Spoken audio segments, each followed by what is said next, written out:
I do. How are you? Off chemo. Is it because it worked or? What you're facing is scary, but you get to decide what matters most now. This made me cry so many times. So many times. And my husband was there with me. But it's because, you know, my mother has been sick for 26 years. And so I really relate to some of these things. I want, you know, Laura, can you kind of talk about how seeing this again, you know, done, you're probably kind of reliving it when you're watching it. Yeah, it's really allowed me to kind of grieve, you know, and there's something about when you're experiencing something, you're in the middle of it, that you can't really see the enormity of it, thank God. But the film has sort of allowed me to step back and look inside, you know, like almost be an outsider of the story and look in. And so it's really allowed me to sort of just kind of go through some of that stuff and process it, and that, you know, how much of a loss that really was for us, but then also to tap into the joyful side of it too, of what unfolded through Zach's illness, really, and his suffering, and then beyond that. Justin, what about for you? You know, I saw that you also did the documentary. Am I right with that? Yeah, that's how it all started. So what, you know, I saw that you've done a couple films, a couple documentaries like this, and, you know, a couple films now about this kind of sickness and everything. What about for you? What's the touching point there for you? Well, I don't think this is a movie about sickness. I think this is a movie about life and about hope and about living. And I think that the sickness, the cancer, the prognosis is the antagonist, right? It's the battle that has to be overcome. It's part of the hero's journey. But at its core, if you stripped the movie of cancer and sickness, you'd still have a pretty phenomenal story of a community gathering around an individual, about a boy chasing his dreams and fulfilling his purpose in the time that he has. You know, you bring it up. I mean, this all started because I was making a documentary series called My Last Days, where I was traveling the country and telling, you know, stories like this. Since then, we've made 25 documentaries about young people and people who are overcoming these illnesses. And that's what it's all about. It's about overcoming them and not being defined by them. And the movie has very little illness in it on purpose, because Zach wasn't defined by his cancer at all. He was so much more than a cancer patient, as is everybody who's dealing with cancer. Like, we tend to otherize these people and label them as sick and as cancer patients and not as people that are living with cancer. So yeah, this movie is just about hope and love. And that's the central theme for me. And the touching point for me is it's reminded me, like what Zach says, like, I don't have to find out I'm dying to start living. I can make that choice today. I can choose to live today. And I can choose to come back faster and remember these things when I'm being annoying or I'm in a fight with my wife and I'm frustrated about something. I can be like, whoa, wait a second. I'm sorry. You know, that's what this is about. Yeah. No, I totally agree, because I think that this movie, you know, opposed to some other movies about kind of that theme, this one showed a really realistic day to day. You know, his siblings teasing him, like not giving him any, like, you know, grace about it. That's more real, you know, that's kind of the day to day that these kids are going through, or, you know, people with that kind of situation. So I thought the dialogue was really great, and Justin, you did a great job. I also want to talk about kind of the faith, because I felt like that was a really big theme in this movie. We're actually a faith outlet, and I really appreciated that. So I would like either both of you to talk about kind of the faith and how it was so central. I can go. Yeah, I'll do that.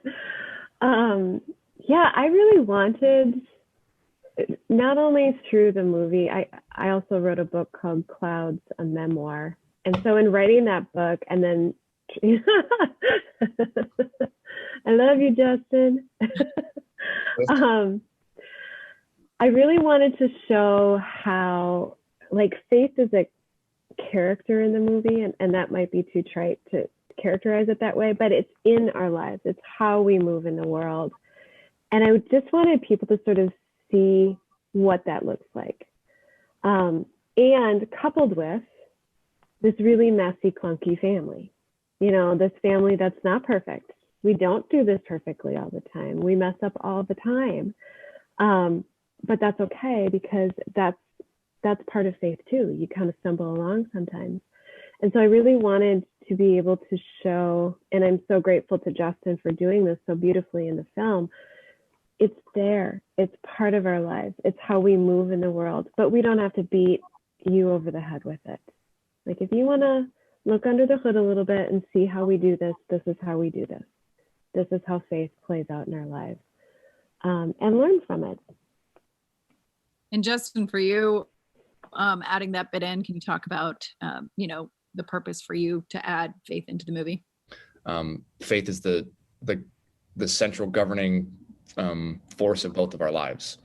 And we actually share scripture and we talk about it. And, for both of our faiths, detachment is the key. I believe in Jesus and who he was. I believe he was the Son of God, and he came on earth to relieve us of our sins. I believe all of the same things that she does. And I also believe that Jesus intentionally walked the walk and demonstrated faith through his actions and his deeds. And that was the central theme that I wanted for people to feel from the movie, because we're also living in a time when people are very sensitive to those words like Jesus and faith. And more than anything, Laura and I, as we talked about it, wanted this movie to represent faith in a way that was universal. We wanted people who were of different faiths to be able to watch this movie and be inspired and learn from it. Be able to see what Lourdes was and meant to her without proselytizing and saying too much, and see that Zach was a walking embodiment of faith, and that each of the characters surrounding Zach also were. The choices they made that were positive, the selflessness in their actions and their deeds. That's what faith's all about. And then, of course, the struggle for the parents and everybody around Zach to detach from what they wanted to want what's best for him. I mean, what more of a faith-based journey can you have? And that's what was central to us. And that's what we fought for hard, to make sure it wasn't one or the other, that it was embedded in the very film itself, because these were how these people lived. This is how Laura lives. It's just a part of her. So, yeah. And, you had some really, cast here like Sabrina Carpenter and everything. Do you feel like they kind of went through a journey about thinking about these grand themes too, about faith, about all the kind of themes that are in the movie? Oh yeah. Look, I don't think you can be a part of this story in any capacity and not be touched or affected by the story, and also by faith. From the very beginning, I think everybody thought I was crazy, because Laura and I share a very deep belief in the afterlife. Very deep belief that life doesn't end here and continues on, and that those who have passed on are with us, whispering in our ear, guiding us, nudging us in little directions. And that doesn't show up the same way for everybody. But I think for both Laura and I, it shows up as a deep knowing in our hearts. And that was, I think, how we connected so deeply. So from the beginning, I told everybody involved in the movie, starting with the actors, to my producing partners, to the writers, to the cast, to the crew, to look for the miracles, look for the unexpected, listen to that voice that you might hear that you don't know where it's coming from, and then do it. That's what faith is. And time again, Zach and God showed up left and right throughout the making of this movie in a way that no one could have written or planned or predicted.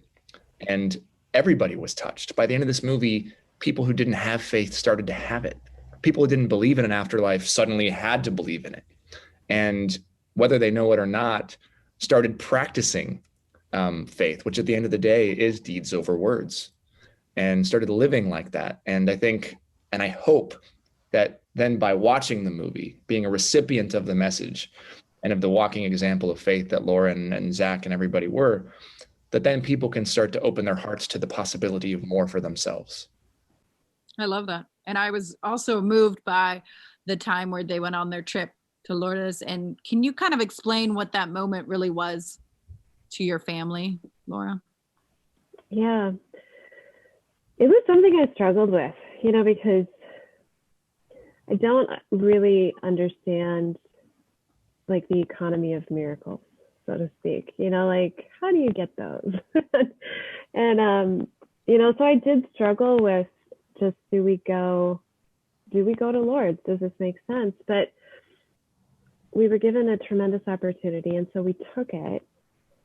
And I think as we made that travel, as we went to Lourdes and we experienced what that place is, my understanding of what miracles are has changed.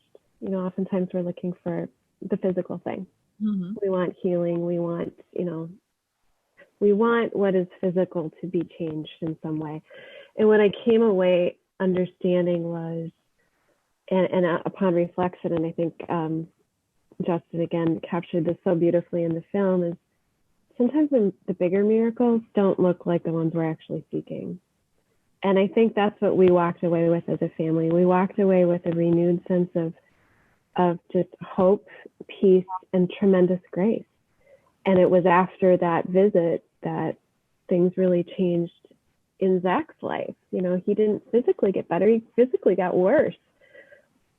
But his soul went through some kind of healing and like recharging.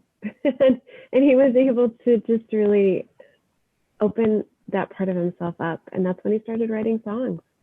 And I really believe that's where Clouds came from, was that trip to Lourdes.